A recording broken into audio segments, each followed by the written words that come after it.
लोग सोचते हैं गुरु भगवंत फटाफट दीक्षा दे देते हैं। दुनिया में शायद इतने जानवर नहीं पाले जाते होंगे जितनी हमने गलत फहमियां पाल रखी है। जब पूज्य दानदत्त विजय जी महाराज साहब का वीडियो डाला था तब लोगों ने बिना जानकारी प्राप्त किए जो मन में आया लिख दिया, जैसे कि बिना ट्रेनिंग के दीक्षा नहीं देना चाहिए, आपने इस व्यक्ति को भूखा रखा है, आपने इनको खाना नहीं दिया। देखिए, लगभग ट्रेनिंग के बाद ही दीक्षा दी जाती है, लेकिन रिसर्च की किसी को नहीं पड़ी है, मन में आया वो लिख दिया। आज हम देखेंगे संयम भाई की दीक्षा की ट्रेनिंग किस प्रकार हुई। प्रस्तुत है समाधि यात्रा का एपिसोड 6। संयम भाई अब इतने स्थिर हो गए थे कि विहार आदि करते हुए वे न तो किसी प्रकार की शिकायत करते थे और न ही किसी प्रकार के दुख का अनुभव। हर पल आनंद में ही व्यतीत होता था। सुख हो या दुख, मन को प्रसन्न रखना, यही तो जीवन जीने की सही कला है, जो सीखते सीखते हम लोगों के सफेद बाल आ जाते हैं। वदी दशम का दिन था। विहार करके सब नांदाना तीर्थ पाली में पहुंचे थे। वैसे तो विहार की थकान संयम भाई को थी ही और सुबह नवकारसी भी नहीं की थी। आज तो उनका वदी दशम यानी कि पार्श्वनाथ प्रभु का एकाशना करना था। भोजनशाला के व्यवस्थापक ने उपाश्रय में आकर गुरु भगवंतों से गोचरी की विनंती की। गुरु भगवंतों ने तो मात्र पानी वहोरने की स्वीकृति दी। गोचरी के लिए गुरु भगवंतों को गांव के घरों में जाना था, इसलिए उनसे कह दिया कि ये दीक्षार्थी है और आज उसे एकाशना है।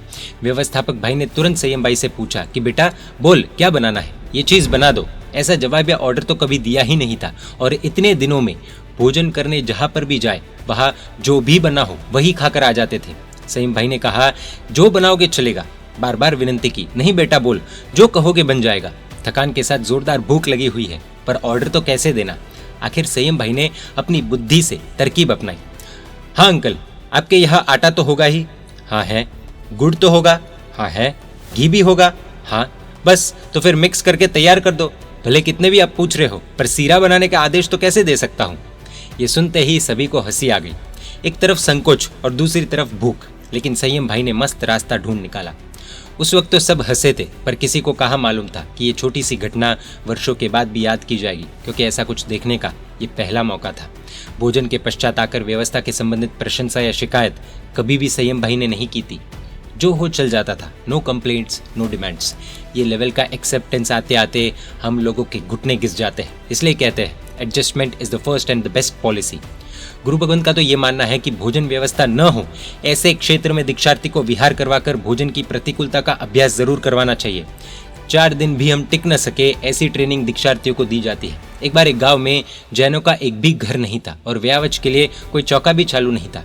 उस गांव में विहार करके सब पहुंचे। वहां एक स्वामीनारायण के भक्त के घर संयम को भोजन के लिए भेजा।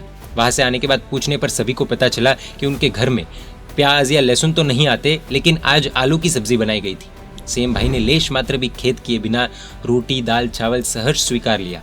सामान्यतः गृहस्थ रोटी सब्जी का कॉम्बिनेशन पसंद करते हैं, पर गृहस्थ जीवन की इस आदत को टालने में संयम भाई सफल हो गए।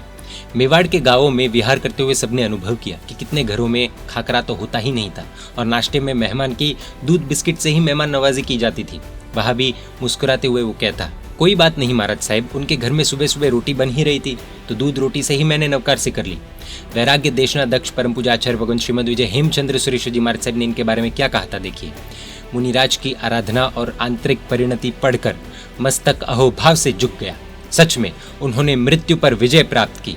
उनके जैसी मृत्यु हमें भी प्राप्त होगी या नहीं, ये चिंता है।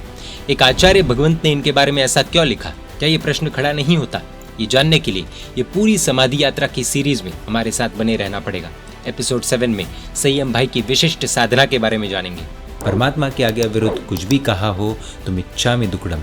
जय जिन शासन, जय महावीर।